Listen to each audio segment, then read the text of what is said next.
Yeah, back in 2008, when libraries were starting to become a real issue, we're going to obviously be the main victim of austerity. First thing to cut.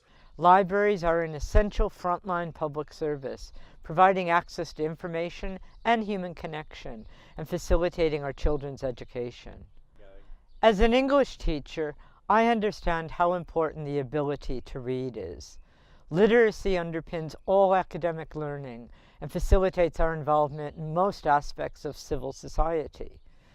This is something children's author Ellen Gibbons knows all too well.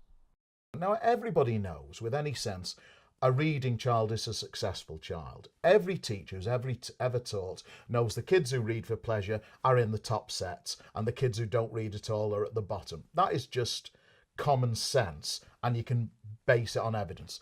The National Literacy Trust has identified that a child who goes to a library is twice as likely to be a fluent reader. Now, you might think, well, duh. It's not just that child reading, it's also the social experience of reading. They go with their gran, their mates, their mum, they select books, they browse, they get excited about books. You argue about your favourite book, just like when I was a kid. We used to argue who was best, DC Comics or Marvel Comics.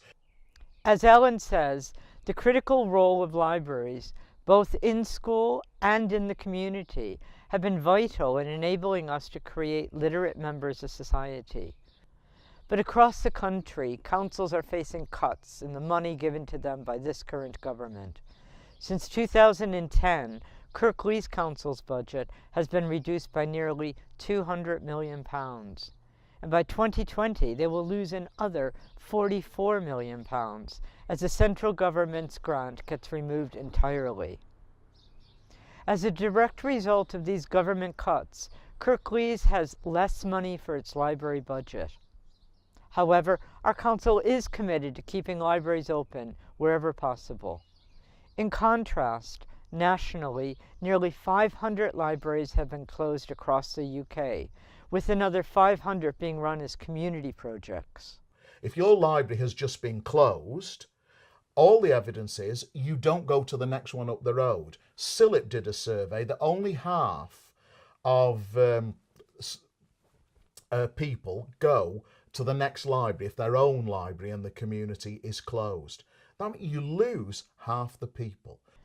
We have been fortunate in Home Valley North to be able to save our two libraries, both in Meltham and Hunley, from closure. This is due to the generosity of the residents, who have stepped forward to volunteer their time and expertise to keep them open. In Meltham, we've been able to relocate the library into the community-owned Carlisle Institute. And in Hunley, members of the community are developing a robust plan to take on responsibility for the library. You do have to say that you've got to stop cutting the book stock. You've got to have opening hours that people can arrive. Some libraries now are open from 11:14 till 11:17 every third Tuesday. This is laughable. In this day and age, for libraries to exist and be useful to professional people, they've got to be open till late at night. And it's not happening everywhere in the world what's happening in England. I went to Ireland, which has had a much more profound recession than we have. In Wexford, where my family's from, the library opens 6 days a week, and half the time open till about 10 o'clock at night. Here in Home Valley North, we'll continue to run our libraries as best we can under the national restraints forced upon us. Unfortunately, until there is a change in government to one that understands the value of libraries to a community, will full library service be once more restored.